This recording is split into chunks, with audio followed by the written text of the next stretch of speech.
మనము ఇప్పుడు మన జీవితంలో చాలా ముఖ్యమైన మరియు ప్రాక్టికల్ విషయమైన ధనం, ఆశీర్వాదాలు మరియు దేవునితో మన సంబంధం గురించి ధ్యానిద్దాం. డబ్బు ప్రతిరోజు మన జీవితంలో భాగం, కానీ క్రైస్తవ జీవితంలో ఇది చాలాసార్లు తప్పుగా అర్థం చేసుకోబడుతుంది. బైబుల్ డబ్బును నిర్లక్ష్యం చెయ్యదు, దానిపై చాలాసార్లు మాట్లాడుతుంది. కానీ అసలు ప్రశ్న ఏమిటంటే, డబ్బు మంచిదా చెడ్డదా కాదు, మనము దాన్ని ఎలా చూస్తున్నామో, ఎలా ఉపయోగిస్తున్నామో అనేదే ముఖ్యమైనది. బైబిల్ 1 తిమోతికి 6:10లో ఇలా చెబుతుంది: ధనాసక్తి సమస్త చెడులకు మూలము. ఇది డబ్బు చెడ్డదని కాదు, డబ్బుపై ప్రేమే సమస్య అని చెబుతుంది. డబ్బు మన ప్రాధాన్యతగా, మన గుర్తింపుగా లేదా మన భద్రతగా మారినప్పుడు అది మన హృదయాన్ని నియంత్రించడం ప్రారంభిస్తుంది. దేవుడు మనకు డబ్బు ఉండడాన్ని వ్యతిరేకించడు, కానీ డబ్బు మనలను నియంత్రించడాన్ని ఆయన ఇష్టపడడు. డబ్బును మనం ఉపయోగించడం ఒకటి, డబ్బు మనల్ని ఉపయోగించడం మరోటి. డబ్బు విగ్రహంగా మారినప్పుడు అది దేవుని స్థానాన్ని తీసుకుంటుంది. మత్తయి 6:24లో యేసుక్రీస్తు ఇలా అన్నాడు: మీరు దేవునికిని ధనమునకును ఇద్దరికీ సేవ చేయలేరు. ఇది చాలా బలమైన మాట. ఇది మనకు హెచ్చరిక. డబ్బు మన యజమానిగా మారవచ్చు. కాబట్టి మనం ఎవరికి సేవ చెయ్యాలో నిర్ణయించుకోవాలి: దేవునికా లేదా సంపదకా? బైబిల్ మనకు చెప్పేదేమిటంటే, మనకు ఉన్న ప్రతిదానీ దేవుని నుండే వచ్చింది. ద్వితీయోపదేశకాండము 8:18 చెబుతుంది: సంపద సంపాదించుటకు శక్తిని నీకిచ్చువాడు యెహోవా. అంటే మన ప్రతిభలు, అవకాశాలు, వనరులు అన్నీ దేవుని వరాలు. మనం యజమానులం కాదు, పరిపాలకులం. పరిపాలకుడు అంటే ఇతరులది చూసుకునేవాడు. ఈ సత్యాన్ని అర్థం చేసుకున్నప్పుడు మన దృష్టికోణం మారుతుంది.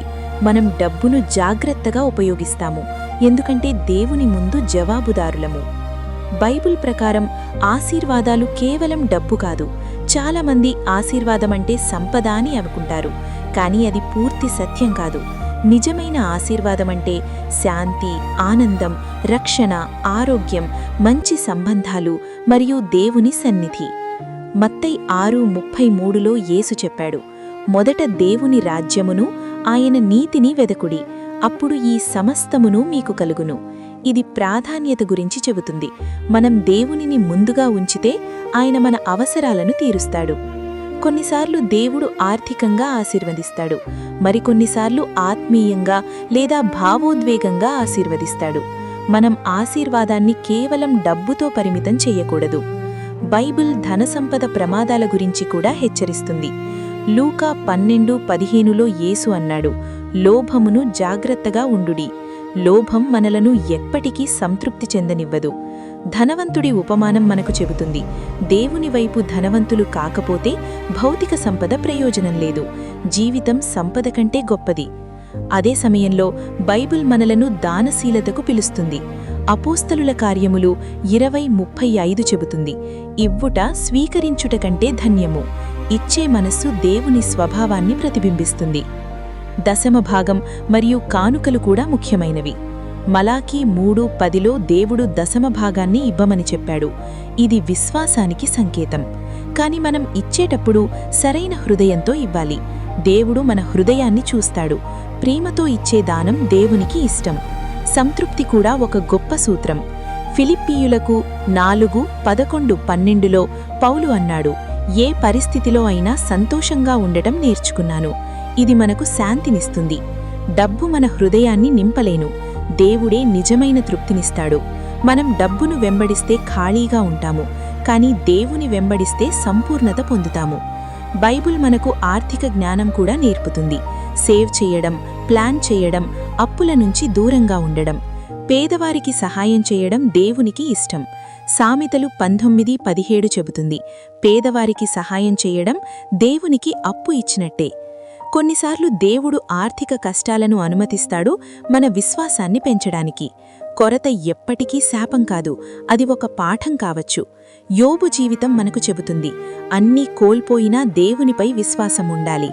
ఆశీర్వాదమంటే మనం ఏమి కలిగి ఉన్నామో కాదు, మనం ఎవరిని నమ్ముతున్నామో. కొత్త నిబంధనలో విశ్వాసులు తమ వనరులను పంచుకున్నారు. ఇది ఐక్యతను, ప్రేమను చూపిస్తుంది. ఈ సందేశాన్ని ఆలోచిస్తూ మన హృదయాన్ని పరిశీలిద్దాం. మనం దేవునిపై ఆధారపడుతున్నామా లేక డబ్బుపైనా? మనం దానశీలులమా లేక స్వార్థపరులమా? దేవుడు మనలను సమతుల్య జీవితం కోసం పిలుస్తున్నాడు. కష్టపడి పనిచెయ్యడం, జాగ్రత్తగా నిర్వహించడం, ఉదారంగా ఇవ్వడం, పూర్తిగా ఆయనపై నమ్మకముంచడం. ముగింపులో ఈ సత్యాన్ని గుర్తించుకోండి. డబ్బు ఒక సాధనం మాత్రమే, యజమాని కాదు. ఆశీర్వాదం సంపద కంటే గొప్పది. దేవుడే మన అసలు మూలం.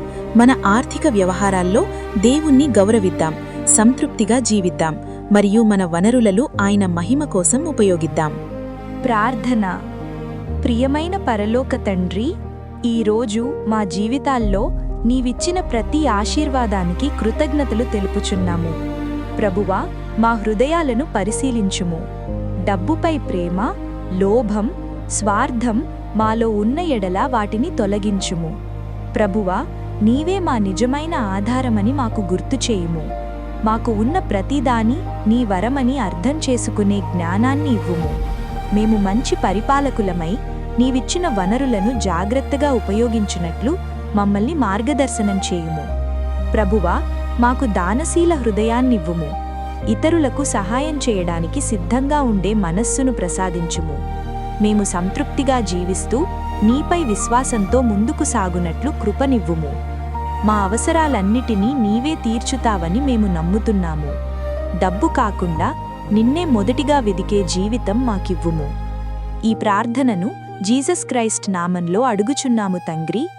ఆమేన్.